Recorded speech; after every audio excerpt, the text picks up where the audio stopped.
Imagine receiving a phone call from your husband.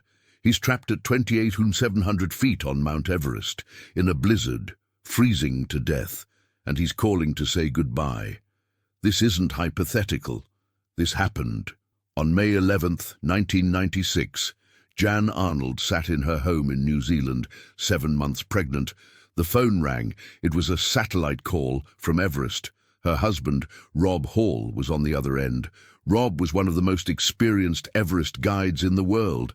He'd summited 5 times, never lost a client, had an impeccable safety record. But on this day, everything went wrong. Rob was trapped near the summit, alone, unable to descend. His oxygen was gone. His hands and feet were frozen. The storm was killing him, and he knew he was going to die, so he called his wife to say goodbye. The conversation was recorded, transmitted through base camp radio. And what Rob said in those final hours is one of the most heartbreaking moments in mountaineering history. He told Jan he loved her, told her to take care of their baby, a baby he would never meet. He apologized for not coming home. And then, as hypothermia set in, as his body shut down, Rob Hall's voice faded. The last thing he said was this: "Sleep well, my sweetheart. Please don't worry too much." And then silence. Rob Hall died on the south summit of Mount Everest on May 11th, 1996, sitting alone in the snow, 300 meters from safety. He was 35 years old. This is the story of Rob Hall, the climber who called his wife from the top of the world to say goodbye, the guide who sacrificed everything trying to save a client, and the man whose final words broke the heart of everyone who heard them. This is that story. Rob Hall wasn't just another climber attempting Everest. He was the best guide on the mountain, maybe the best who ever lived. Rob was born in New Zealand in 1961. He fell in love with mountains as a teenager. By age 19, he'd climbed New Zealand's highest peaks. By his mid-20s, he was climbing in the Himalayas. And in 1990, at age 29, Rob summited Mount Everest for the first time. But Rob didn't just want to climb Everest, he wanted to guide others to the summit. In 1992, Rob co-founded adventure consultants that took paying clients to the top of Everest. The concept was revolutionary at the time. Before the 1990s, Everest was reserved for elite mountaineers, national expeditions, years of preparation, extensive experience required, but Rob believed Everest could be accessible to anyone with fitness, determination, and the willingness to pay. His pitch was simple. You don't need to be a professional climber, you just need to be prepared. We'll handle the logistics, the route, the safety. You focus on putting one foot in front of the other, and Rob delivered. Between 1992 and 1996, Rob guided 39 clients to the summit of Everest. He never lost a single person. His safety record was perfect. Guides in the climbing community called him the gold standard. Clients trusted him completely. And Rob earned a reputation as cautious, meticulous, and uncompromising on safety. He had strict rules. Rule number 1. Turn around by 2 p.m., no matter how close you are to the summit, because summiting late means descending in the dark, in exhaustion, with depleted oxygen, and that's when people die. Rule number 2. If you're not feeling strong, you turn back. No exceptions. Summit fever, the obsession with reaching the top, kills more people than weather. Rob wouldn't tolerate it. Rule number 3. Listen to your guide. Always. Clients who ignored his instructions were sent home. These rules kept people alive, and Rob's success rate was extraordinary. By 1996, Rob Hall had summited Everest 5 times, more than almost anyone in the world at that point. He was confident, experienced, respected, but he was also human. And humans make mistakes. And on May 10th, 1996, Rob Hall made a decision that would cost him everything. Rob was guiding 8 clients that season. One of them was Doug Hansen. Doug was a postal worker from Seattle, 46 years old. He'd attempted Everest with Rob the previous year, in 1995, but Doug had turned back just 300 feet from the summit. He'd run out of time, hit the 2 p.m. turnaround, and Rob had enforced the rule, made Doug descend. Doug was devastated. He'd come so close, and he'd spent his life savings, over $65,000, on the expedition. So Doug returned in 1996, borrowed money, took out loans. This was his last chance. He couldn't afford to come back again. And Rob felt personally responsible for Doug's 1995 failure. He wanted Doug to succeed, to reach the summit, to achieve his dream. And that emotional investment would cloud Rob's judgment. On May 10, 1996, Rob and his clients left Camp 4 at midnight, heading for the summit. The weather forecast was good, clear skies, light winds, everything looked perfect. But the climb was slow, too slow. By the time Rob and Doug reached the Hillary Step, it was already late morning. And there was a bottleneck, a traffic jam. Multiple expeditions were summiting on the same day. Climbers were waiting in line, burning through oxygen, losing precious time. Rob and Doug finally reached the summit at 4 p.m. 2 hours past Rob's own turnaround time. Rob had broken his most important rule, and he knew it, but Doug had made it. He was standing on top of Everest. After 2 attempts, after all the sacrifice, Doug Hansen had achieved his dream, and it killed him. May 10, 1996, started with hope. 2 major expeditions were attempting the summit. Rob Hall's Adventure Consultants team, 8 clients, and Scott Fisher's Mountain Madness team, 8 clients, plus a Taiwanese team, an Indian team, and several independent climbers. In total, over 30 people were heading for the summit on the same day. This was already a problem. Too many people on a route designed for far fewer climbers. But the weather looked good, so everyone climbed. Rob's team left Camp 4 at midnight on May 10th. The goal was to summit at sunrise and descend before afternoon storms, but delays started immediately. Fixed ropes hadn't been set on key sections. Guides were supposed to have done this earlier, but it hadn't been done, so climbers had to wait, while guides set the ropes. Hours were lost. Then came the Hillary Step, a near-vertical rock face just below the summit. Only one person can climb at a time. With 30-plus people trying to summit, the line stretched for hours. Climbers waited, standing still, at 28,000 feet, burning through oxygen, freezing, exhausting themselves. Rob Hall was stuck in this traffic jam with his clients, and the clock was ticking. By noon, Rob and his clients still hadn't summited. The 2 p.m. turnaround was approaching. Rob radioed base camp, asked for advice. The response was clear. Turn around. The weather's changing. But Rob looked at Doug Hansen. Doug was exhausted, moving slowly. But he was close, so close. And Rob made a decision. He told Doug they'd continue just a little further. They reached the summit at 4 p.m. Doug stood on top of Everest, arms raised, crying. Rob took photos, radioed base camp, reported success. But Rob knew they were in trouble. It was 4 p.m. The sun was setting, and they were still at the summit.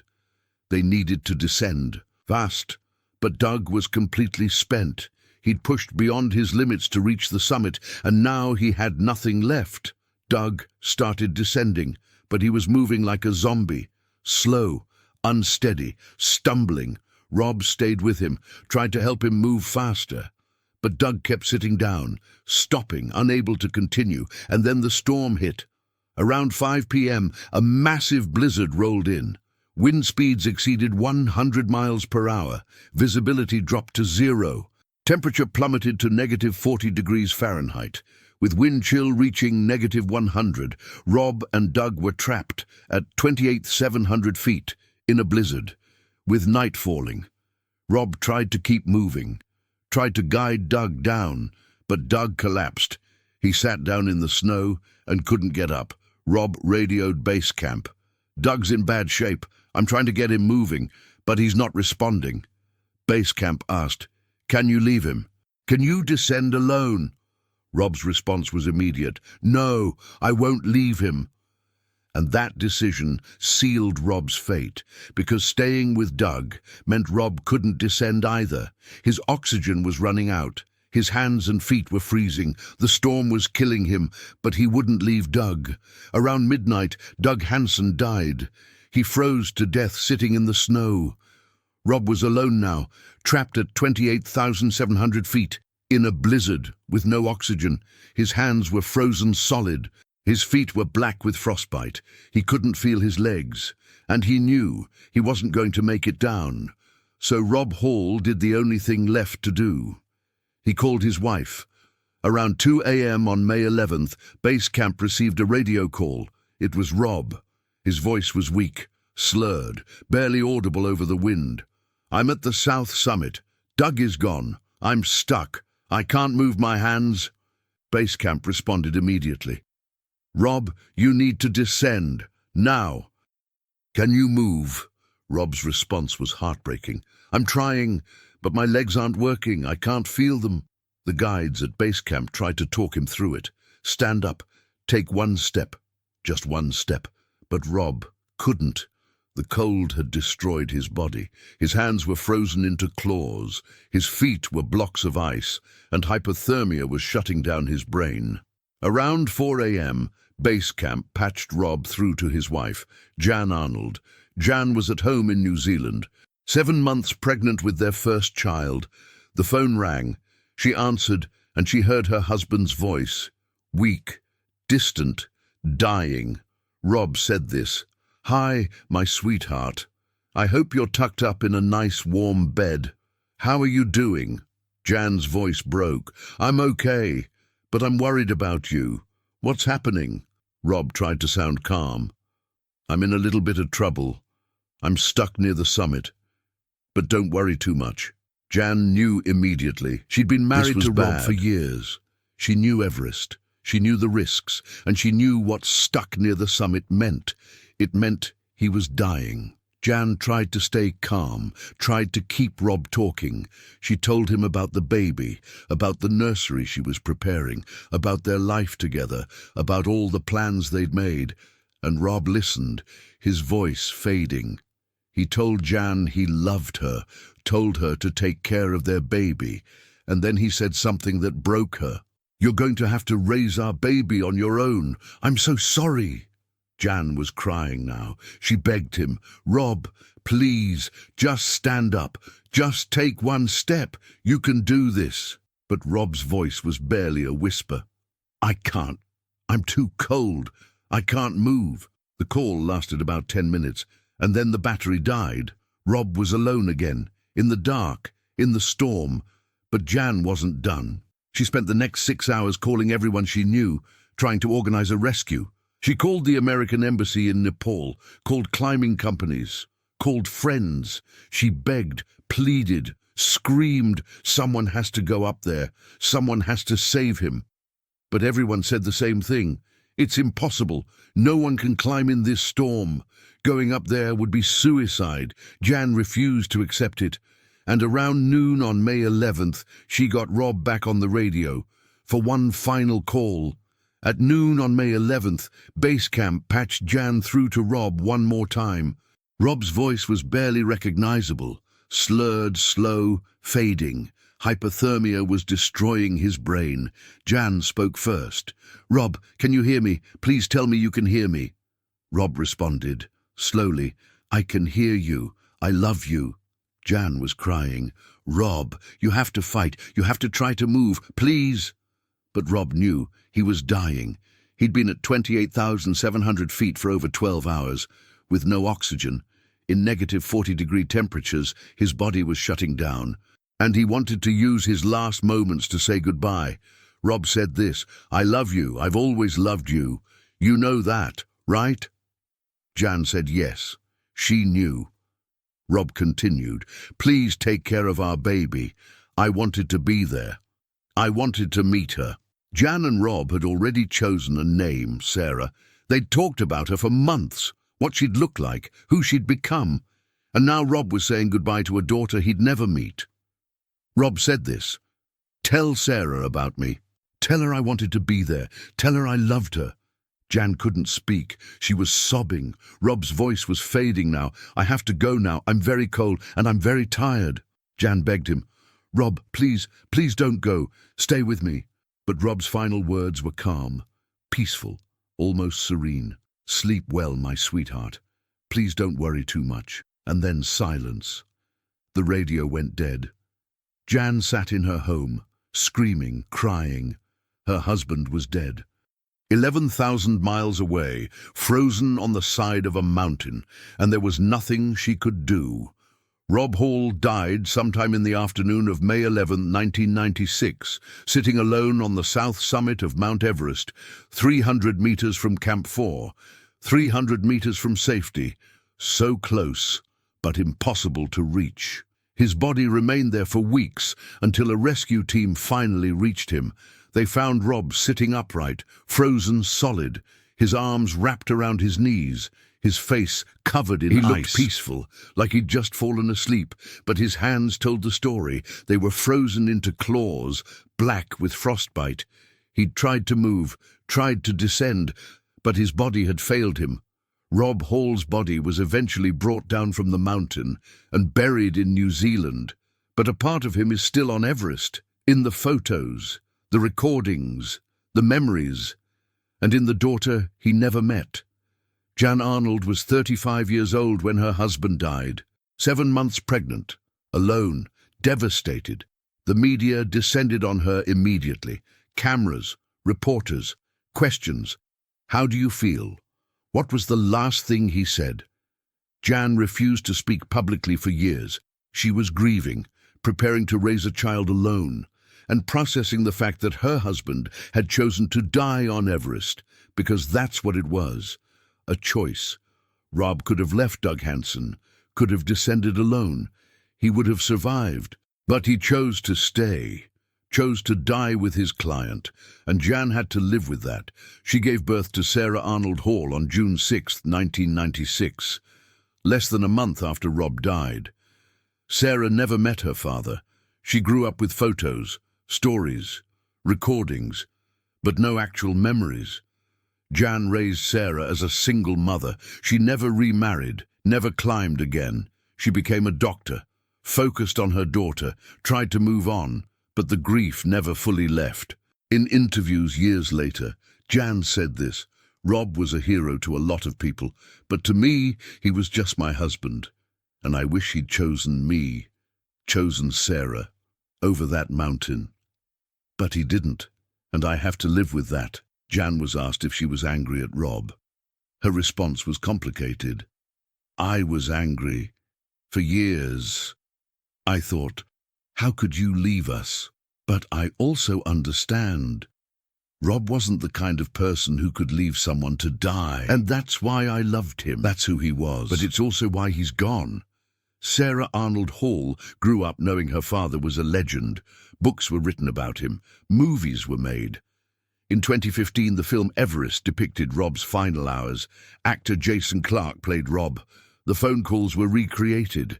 Sarah watched the film. She said it was the hardest thing she'd ever done, watching an actor play her father, hearing the words he said to her mother, seeing him die on screen. Sarah said this: "I've spent my whole life knowing my father died on Everest, but watching it felt different. It made it real. I saw what my mum went through, what my dad went through, and I understood for the first time what he sacrificed." Sarah was asked if she'd ever climb Everest. Her response was immediate: "Never. That mountain took my father. It took my childhood. I'll never give it anything else." Jan Arnold died in 2022 at age 61. She lived 26 years without Rob, raised their daughter, built a career, found peace, eventually, but she never stopped missing him. In her final years, Jan said this: "People ask if I forgive Rob, and I do, but forgiveness doesn't erase the loss. Sarah grew up without a father. I grew up without a husband, and all because Rob couldn't walk away from someone who was dying. That's heroic. But it's also tragic, and I wish he'd chosen differently. Rob Hall's grave in New Zealand has a simple inscription: loving husband, beloved father, adventurer. And every year on May 11th, the anniversary of his death, flowers appear, left by Jan, by Sarah, by friends, by people who never met him but were moved by his story. Because Rob Hall's death wasn't just a tragedy, it was a reminder of what humans will sacrifice for each other, even when it costs them everything. Doug Hansen was 46 years old when he died on Everest. He was a postal worker from Seattle, Washington, married, 2 kids, blue-collar background. He wasn't wealthy. He wasn't an elite climber. But he had a dream, to summit Everest, and he was willing to sacrifice everything for it. Doug saved for years. He worked overtime, took extra shifts, borrowed money. By 1995, he'd scraped together $65,000. Enough for one Everest expedition with Rob Hall. Doug climbed in 1995, made it to within 300 feet of the summit, but Rob enforced the 2 p.m. turnaround. Doug had to descend. Heartbroken, he'd come so close and failed, and he couldn't afford to try again, but Doug couldn't let it go. He took out loans, borrowed from family, mortgaged his future, and returned to Everest in 1996. This was his last chance. Rob knew that, and he felt responsible. Because Rob had turned Doug around in 1995, Rob wanted Doug to succeed this time, wanted him to achieve his dream, and that emotional investment clouded Rob's judgment. On May 10, 1996, Doug was slow, struggling. By noon, he still hadn't reached the summit. Rob should have turned him around, should have enforced the 2 p.m. rule, but Rob didn't. He let Doug continue, and Doug summited at 4 p.m. He stood on top of Everest, arms raised, crying. He'd done it. After 2 attempts, after everything. But the summit was his death sentence. Doug had nothing left. He'd burned every ounce of energy reaching the top, and on the descent, he collapsed. Rob stayed with him, tried to help him, but Doug couldn't move. Around midnight, Doug Hansen froze to death, sitting in the snow, 300 meters from safety. Rob was with him when he died. And then Rob was alone. Was it worth it? That's the question everyone asks. Doug sacrificed his life for a summit. Rob sacrificed his life trying to save Doug. Was it worth it? Doug's family said no. His wife said this: Doug died doing what he loved, but I wish he'd loved us more. He left me with 2 kids and debt. For what? A mountain. It wasn't worth it. It will never be worth it. Doug's children grew up without a father, just like Sarah grew up without Rob. Both families destroyed by Everest. And for what? A moment on top of the world, a photo, a story. Doug Hansen's body remained on Everest for years, eventually buried under snow. No one attempted to bring him down. His family couldn't afford a recovery operation, and even if they could, it was too dangerous. So Doug stayed on the mountain, just like Rob. 2 men who died within hours of each other. One a guide trying to save his client, one a client who pushed too far. Both gone, both mourned, both questioned. The climbing community debated for years. Should Rob have left Doug? Should Doug have turned back? Should either of them have been there in the first place? There are no good answers, just grief. And the mountain, indifferent to all of it. Rob Hall and Doug Hansen weren't the only ones who died on May 10th and 11, 1996. 8 people died in total. It was the deadliest disaster in Everest history at that time, and it changed mountaineering forever. Here's who else died. Scott Fisher, American, 40 years old. He was the leader of Mountain Madness, a competing expedition company. Scott was experienced, charismatic, confident, but he'd been sick for days. Altitude sickness, exhaustion. He should have stayed at camp, but he pushed himself. On May 10th, Scott summited, but he collapsed on the descent. He died overnight at 27,200 feet. His body remained on the mountain. Yasuko Namba, Japanese, 47 years old. She was attempting to become the oldest woman to complete the 7 summits. Everest was her final mountain. She summited successfully, but collapsed on the descent. She was part of a group that got lost in the storm. The same group Beck Weathers was in. Rescuers found her the next morning, unconscious, no pulse. They left her for dead. Yasuko Number froze to death alone on the South Col. Andy Harris, New Zealand, 31 years old. He was one of Rob Hall's guides. Andy disappeared during the storm. His body was never found. It's believed he fell or walked off a cliff in the whiteout. 3 Indian climbers, Tsewang Smanla, Tsewang Paljor, Dorje Morup. They were attempting the northeast ridge. They summited late, got caught in the storm. All 3 died. Paljor's body became the famous Green Boots landmark. 8 deaths in 48 hours. It shocked the world. Everest had always been dangerous, but this was different. This wasn't a natural disaster. No avalanche, no earthquake. This was poor decision-making, summit fever, ignoring turnaround times, guides pushing clients too far, clients refusing to turn back, and a storm that punished everyone for their mistakes. John Krakauer, a journalist, was on Rob Hall's team. He survived, and he wrote a book about the disaster, Into Thin Air, published in 1997. The book became a bestseller. Over 5 million copies of commercial Everest expeditions, and it asked uncomfortable questions. Should inexperienced climbers be allowed on Everest? Should guides prioritize client summits over safety? Is Everest too crowded? The climbing community was divided. Some defended Rob, said he was a hero who died trying to save a client. Others criticized him, said he broke his own rules, got himself killed. Some blamed commercialization, said Everest had become a business, and businesses prioritize profit over safety. Others blamed the clients, said they should have turned back. There's no consensus, even today, but everyone agrees. May 10, 1996, changed Everest forever. It proved that experience doesn't guarantee survival, that even the best guides can make fatal mistakes, and that the mountain doesn't care who you are. Rob Hall, the best guide on Everest, 5 summits, perfect safety record, dead at 35. Scott Fisher, legendary climber, charismatic leader, dead at 40. Yasuko Number, accomplished mountaineer, 1 summit away from her dream, dead at 47, all gone. In 1 storm, on 1 mountain, and the question remains, was it worth it? Rob Hall's final phone call changed how the world sees Everest. Before 1996, Everest was seen as the ultimate adventure, a test of human endurance, a noble pursuit. After Rob's call, the world saw the truth.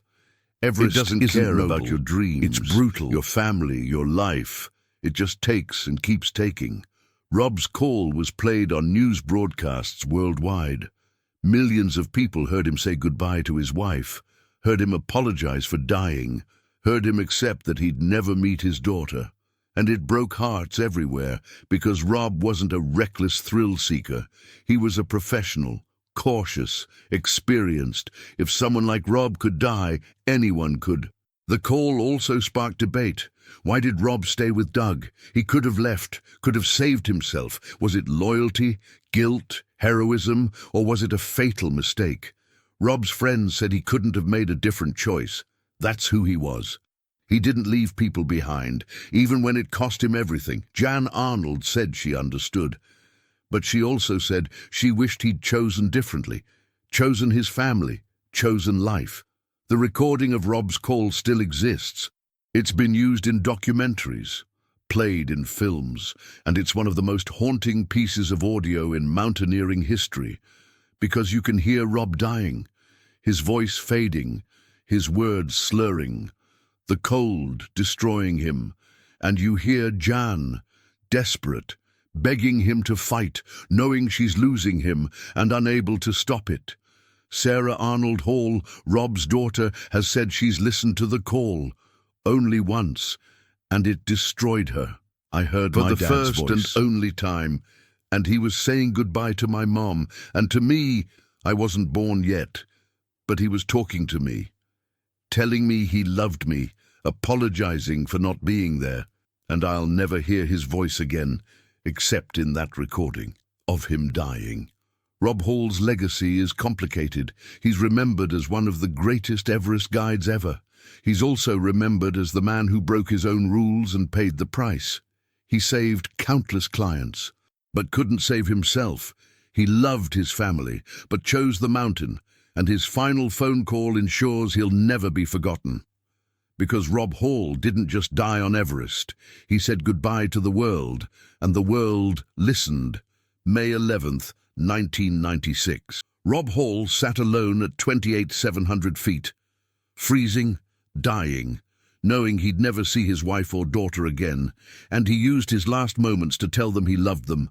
That's not heroism, that's humanity, flawed, tragic. Rob Hall called his wife from the top of the world to say goodbye, and that call reminds us, mountains don't care about love, or family, or dreams. They just take, and sometimes they take everything.